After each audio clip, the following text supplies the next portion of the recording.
જય માતાજી મિત્રો, કાણિયા જોગી અને માં મેરડીની રહસ્યમય વાર્તા. જય માતાજી મિત્રો, આજે આપણે સાંભળવા જઈ રહ્યા છીએ એક એવી ભક્તિ અને શ્રદ્ધા ભરેલી વાર્તા જેનું નામ છે કાણિયા જોગી અને માં મેરડીની વાર્તા.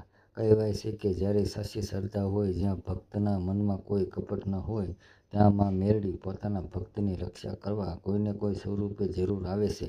ઘણા સમય પહેલાં એક નાનકડા ગામમાં કાનિયા નામનો એક જોગી રહેતો હતો. કાનિયા ખૂબ જ સરળ સ્વભાવનો હતો. દુનિયાની કોઈ વસ્તુ તેને વધારે લાલચ નહોતી. તેના જીવનમાં એક જ સહારો હતો, માં મેરડીનો. કાનિયા જોગી દરરોજ વહેલી સવારે ઉઠતો, સ્નાન કરતો અને માતાજીના સ્થાન પર દીવો પ્રગટાવતો. પછી હાથ જોડીને કહેતો, હે માં મેરડી, મારાથી કોઈ ભૂલ થઈ હોય તો માફ કરજો. મારા ઉપર નહીં, મારા ગામના દરેક જીવ ઉપર તમારી કૃપા રાખજો.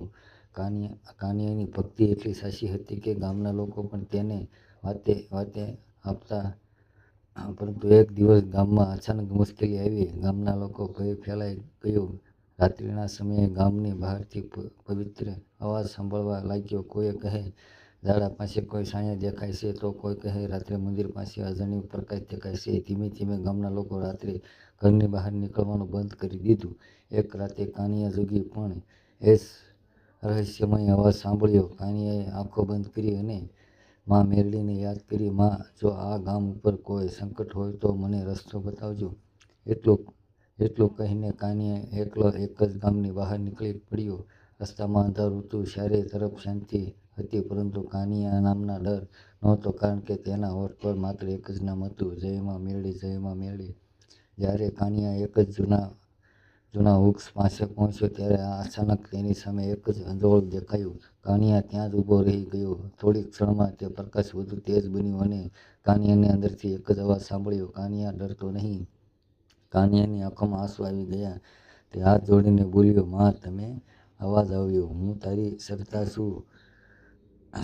છું. તું સાચા મનથી મારી ભક્તિ કરે છે, એટલે તને આ સંકટનો રસ્તો બતાવવા આવી છું. કાનિયાએ માતાજીને પ્રાર્થના કરી, માં, મારા માટે કંઈ નહીં જોતું, બસ મારા ગામના લોકો બચાવી લેજે. માતાજીએ કાનિયાને એક વાત કહી, સવાર થતાં ગામના લોકો સાથે મળીને મારા સ્થાન પર દીવો કરજો અને સૌ એકબીજાની મદદ કરજો. જ્યાં લોકો એકબીજા માટે ઊભા રહે છે, ત્યાં કોઈ અંધકાર વધારે સમય ટકી શકતો નથી. કાનિયાએ માતાજીની આજ્ઞા માની. બીજા દિવસે તેણે આખા ગામને વાત કરી. શરૂઆતમાં કેટલાક લોકો વિશ્વાસ ન આવ્યો, પરંતુ કાનિયાની ભક્તિ જોઈને બધા લોકો તેની સાથે ઊભા રહ્યા. ગામના લોકોએ માતાજીના સ્થાન પર દીવા પ્રગટાવ્યા અને શ્રદ્ધાથી પ્રાર્થના કરી. એક દિવસ પછી ગામમાં રાત્રિના એ જ વિચિત્ર અવાજો ધીમે ધીમે બંધ થઈ ગયા. લોકોના મનમાંથી ભય દૂર થવા લાગ્યો.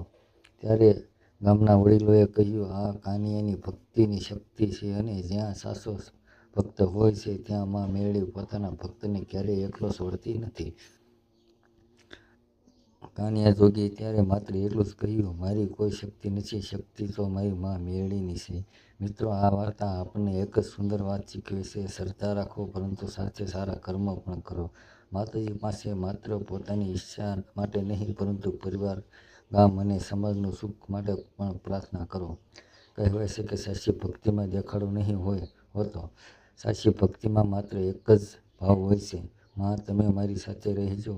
જો તમારા હૃદયમાં પણ માં મેરડી પ્રત્યે શ્રદ્ધા હોય તો કોમેન્ટમાં એકવાર લખજો, જય માં મેરડી. માં મેરડી સૌના જીવનમાંથી દુઃખ દૂર કરે, ભય દૂર કરે અને સૌના ઘરમાં સુખ, શાંતિ અને સમૃદ્ધિ આપે. જય માં મેરડી, જય માં મેરડી, જય માં મેરડી. મિત્રો, આપણી ચેનલમાં નવા હોય તો લાઈક કરો, શેર કરો અને સબસ્ક્રાઈબ